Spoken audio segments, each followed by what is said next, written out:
I'm going to demonstrate for you today how to do the cross chest press. In this exercise we're going to be using the single handle setup, which I show you how to do in another video. When we do the chest press with both of the handles, the arm motion that we're going through is coming straight up when we're in the in and close position, and then when we get to the open and out position, we're coming out straight ahead with the arm coming across the body, and we're only coming to this point right here, where with the shoulder joint, the arm could come on across the body, and that is the range of motion coming on across the body that we're going to do with the cross chest press. So with the regular chest press, we come out to this motion and we're facing with the anchor behind us.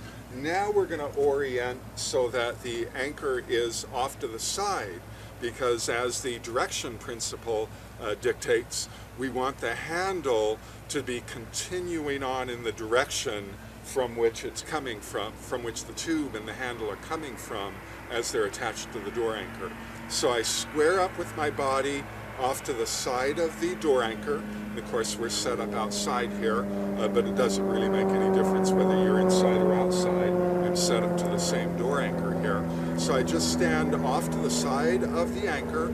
For this first movement, for this first set, we're focusing on, remember, in the three different segments, we're focusing on the end segment. So I want to move out far enough that I can feel like I'm getting a real good work right out here at the end.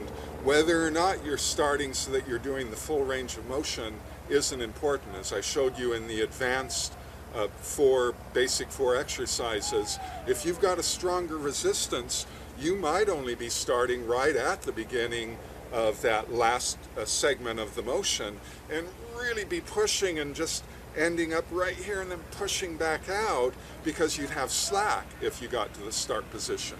So again, the important thing is to be measuring out where you're getting some real good work here at the end of the range of motion, and then we'll go ahead and we'll still do the flying arm movement with the 5 repetitions coming to the open and out, 5 more repetitions coming back down to the closed and in position.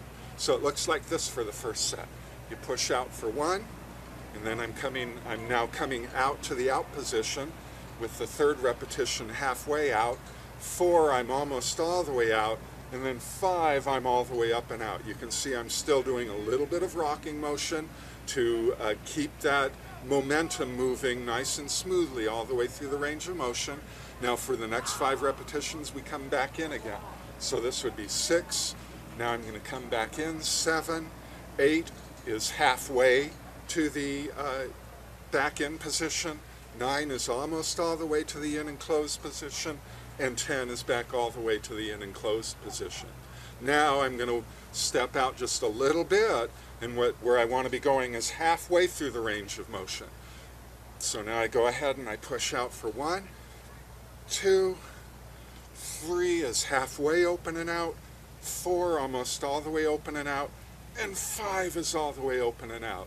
Now I go ahead and I come back again. 6 is still open and out, 7 is now coming back, 8 is halfway, 9 is almost all the way back in, and 10, I'm all the way back closed and in.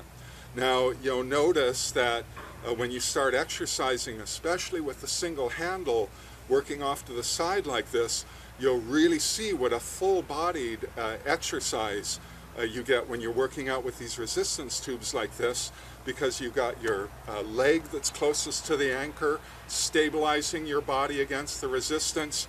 You've got your core muscles off to your side, your external obliques, that need to really be solidified to stabilize your body, to hold you steady as you come on through these movements. And then of course you have your upper body moving. So this just makes for a real full body exercise. Now I'm going to go ahead and step out for this beginning range of motion and go ahead for 1, 2, I'm coming on out, 3, I'm halfway out, 4, almost all the way out, 5, I'm all the way up and out, 6, still up and out, 7, I'm coming back in, 8, I'm in the middle now coming back, 9, I'm almost all the way closed and in, and then 10, I'm all the way back closed and in. You can see how you can just get this full range of motion by getting these 3 different distances coming from the furthest to the middle to the beginning of those ranges of motion.